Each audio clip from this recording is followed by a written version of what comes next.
Your thumb just moved without thinking, without deciding. It just moved. And now you're here watching this because that thumb found something that promised to make the next 30 minutes pass a little easier. But here's what I want to know. When was the last time you went 30 minutes without wanting something? Without needing a hit of dopamine from your phone, from food, from shopping, from anything that could fill that restless, gnawing feeling that sits in your chest? You can't remember, can you? Because every 15 minutes, maybe 20 if you're disciplined, something inside you starts reaching, wanting, needing, and you give it what it wants every single time. Your brain has learned that discomfort equals action. Boredom equals stimulation. Emptiness equals a filling. It's not your fault, but it is your problem because right now, in this moment, you couldn't sit in complete stillness for 10 minutes if your life depended on it. You couldn't resist the next urge, the next craving, the next impulse to make the feeling go away. Your ancestors could sit by a fire for hours, thinking, planning, just being. You can't sit through a red light without reaching for something. And every day, it gets worse. Every day, the gap between impulse and action gets smaller until there is no gap. Until you're not a person making choices, you're just a collection of reflexes responding to whatever stimulus appears next. The notification arrives, your hand moves, the boredom appears, you scroll, the hunger shows up, you order, the silence begins, you fill it. There's no pause anymore. No space between feeling and doing. No moment where you stop and ask yourself if this is what you actually want. It just happens. And the person you used to be, the one who could focus, who could wait, who could choose the hard thing over the easy thing, that person is disappearing, one thumb swipe at a time. But here's what nobody tells you. Every time you give in, you're not just losing that moment. You're losing something bigger. Let me show you the math. You check your phone 144 times a day. That's every 6.5 minutes you're awake. Each check takes about 23 seconds of focused attention, plus another 3 minutes to fully refocus on what you were doing before. That's 7.2 hours every day. Gone. Not to something important, not to something you chose, to an impulse you couldn't resist. That's 50 hours a week, 2,600 hours a year. Do you know what 20,600 hours is? It's a master's degree. It's fluency in 3 languages. It's a book that changes lives. It's a business that supports your family, but instead it's nothing because you couldn't wait 6.5 minutes. And that's just your phone. Add the impulse purchases you didn't need, the shows you binged instead of sleeping, the conversations you avoided because they felt uncomfortable, the projects you started and abandoned the moment they got difficult.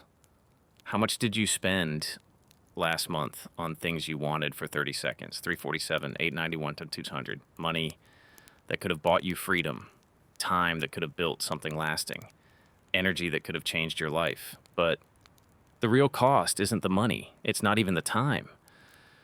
The real cost is who you're becoming. Every time you choose the easy path, you're training yourself to be weak. Every time you give in to discomfort, you're teaching your brain that you can't handle difficulty. You're practicing being someone who quits, someone who can't stick to their word, someone who breaks promises to themselves, someone who says they want one thing but does another. And after years of this practice, that's exactly who you've become. Not because you're broken, not because you lack willpower, because you've been training for it. 15,000 repetitions of weakness, 15,000 moments where you could have chosen differently and didn't. You've built a perfect system for becoming exactly what you don't want to be. And here's what scares me most about what I'm seeing. You know this is happening. You feel it every day, the gap between who you want to be and who you actually are. the promises you make to yourself that you break before lunch, the goals you set that you abandon before they get hard. You know you're capable of more, but every day the evidence says otherwise. Every day your actions prove that you can't be trusted, that you can't resist, that you can't delay gratification for even 10 minutes. And that knowledge is eating you alive because deep down, you remember what it felt like to have control, to make a decision and stick to it, to want something and be willing to wait for it. But that person feels like a stranger now. And here's the thing. So I'm asking you, what exactly do you think is controlling your impulses?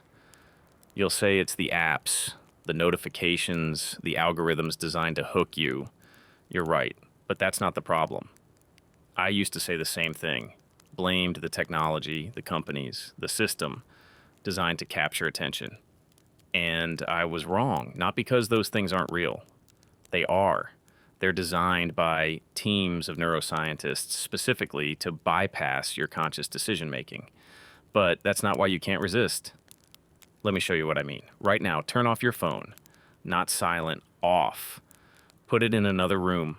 Sit with your thoughts for 10 minutes. You can't, can you? Not because of the notifications. There are none.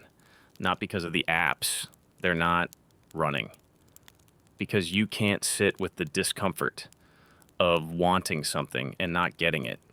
Because you've trained yourself for years to never experience the gap between desire and satisfaction. Every time you felt bored, you filled it. Every time you felt anxious, you distracted yourself. Every time you felt the urge to check, scroll, buy, consume, you did. And now your brain believes that wanting something and not getting it immediately is dangerous. So it screams at you to act, and you do every time. This isn't about willpower. This isn't about discipline. This is about a muscle you've never developed. The muscle that sits between impulse and action. The muscle that can feel a desire and not be controlled by it. The muscle that can experience discomfort without immediately reaching for relief. You've been destroying this muscle your entire adult life. And here's what scares me about what I see. You think the solution is to remove the temptation, delete the apps, block the websites, hide the credit cards. I tried that. It changed nothing. Because the problem isn't the stimulus. It's your response to it. And until you can sit with wanting something and choose not to act, you'll be controlled by every impulse that crosses your mind for the rest of your life. But that muscle exists. It's called your will. And you've been destroying it for years. Let me show you how. Every time you felt the urge to check your phone and you checked it, you trained your will to be weaker. Every time you wanted something and bought it immediately, you practiced giving in. Every time discomfort appeared and you reached for relief, you taught your brain that resistance is impossible. You've been doing reps, thousands of them, but you've been doing reps of weakness. I know this because I did the same thing. For years, I gave in to every impulse that crossed my mind, every notification, every craving, every moment of boredom got an immediate response. And slowly, without realizing it, I built a perfect system for being controlled by everything around me. The urge appeared and I acted. No gap, no choice, no pause between wanting and having. I was like a lab rat hitting a lever for pellets, and I didn't even know it was happening. Because here's what nobody tells you about willpower. It's not some mystical force you either have or you don't. It's a muscle. And like any muscle, if you use it, it gets stronger. If you don't, it atrophies. You've been letting it atrophy for so long, you've forgotten it exists. Think about it. When was the last time you wanted something and chose not to get it? Not because you couldn't afford it, not because someone stopped you, because you decided to want it instead of having it. When was the last time you felt uncomfortable and just sat with it without scrolling without buying, without distracting yourself with anything? When was the last time you made a promise to yourself and kept it when it got difficult? You can't remember because you haven't exercised that muscle in years. Every day you choose the path of least resistance. Every day you avoid discomfort. Every day you give your power away to whatever impulse feels strongest in the moment. And your will has gotten so weak, it can barely lift the weight of waiting 10 seconds. But here's what scares me most about what I see. You think the solution is to change your environment, block the websites, delete the apps, hide the credit cards, remove the temptations. I tried that. It didn't work because the problem isn't the stimulus, it's your response to it. You can delete every app on your phone and you'll still be controlled by the first uncomfortable feeling that comes up. You can block every website and you'll still reach for relief the moment boredom appears because you haven't built the muscle that can sit with wanting something and not get it. Let me give you an example. Right now, I want you to think about something you want to buy, something that's been sitting in your cart or something you've been thinking about getting. Feel that want.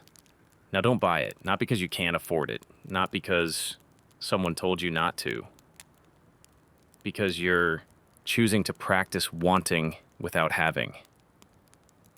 How does that feel? Uncomfortable, isn't it?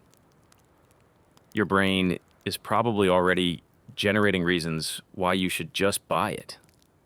It's not that expensive. I've been good lately. I deserve it. That discomfort you're feeling right now, that's the feeling of your will trying to work. It's weak. It's out of practice. It feels foreign, but it's there. And that's the muscle you need to rebuild. Not through some massive act of self-discipline, not by completely changing your life overnight, not by removing every temptation from your environment, by practicing small resistances over and over and over again. Because here's what I learned after years of giving in to every impulse. The gap between wanting and having is where your power lives. That space between the urge and the action, that's where you exist as a free person. When there's no gap, you're not making choices, you're just reacting. When the notification sounds and your hand immediately moves to check it, there's no gap. You're not choosing. You're responding like a machine. When you feel bored and instantly open an app, there's no gap. You're not deciding. You're just following programming. When you want something and immediately buy it, there's no gap. You're not free. You're just a consumer responding to stimulus. But when you can feel the urge and pause, when you can want something and choose to wait, when you can experience discomfort and not immediately reach for relief, that's when you're actually making choices. That's when you're free. And freedom isn't something you achieve once and then have forever. It's something you practice every single day in small moments, in tiny decisions, in the space between wanting and acting. I spent years believing that discipline was the enemy of freedom, that rules and restrictions made life smaller and less enjoyable. I was wrong. Discipline is what creates the space for freedom to exist. Without the ability to say no to impulses, you have no choice but to follow them. Without the strength to resist immediate gratification, you're a slave to every desire that crosses your mind. That's not freedom. That's just being controlled by different masters. So here's what you do. And I know this works because this is how I started. Choose one impulse. Just one. For me, it was reaching for my phone the second I felt bored. When that impulse appears, and it will appear, I want you to wait 10 seconds. That's it. 10 seconds. Not 10 minutes, not an hour. 10 seconds. Set a timer if you need to. Count in your head, whatever it takes. But when you feel that urge, to grab your phone, to check the app, to scroll, to buy something you don't need, pause and count to 10. I know you'll think this is too simple, that 10 seconds can't possibly matter, that the real problem is bigger than this tiny pause. You're wrong. Those 10 seconds are everything, because in those 10 seconds, you're not reacting, you're choosing. In those 10 seconds, you're rebuilding the muscle that sits between impulse and action. In those 10 seconds, you're practicing being free. The first week, you'll fail more than you succeed. I did. Your brain will generate every excuse in the book. It's just this once. I need to check something important. 10 seconds won't make a difference. Let it generate those thoughts. Then count to 10 anyway. Because here's what happens when you do this consistently. Week 1, you fail 7 times out of 10, but those 3 times you wait, you just prove to yourself that you can resist. Week 2, you fail 5 times out of 10. The muscle is getting stronger.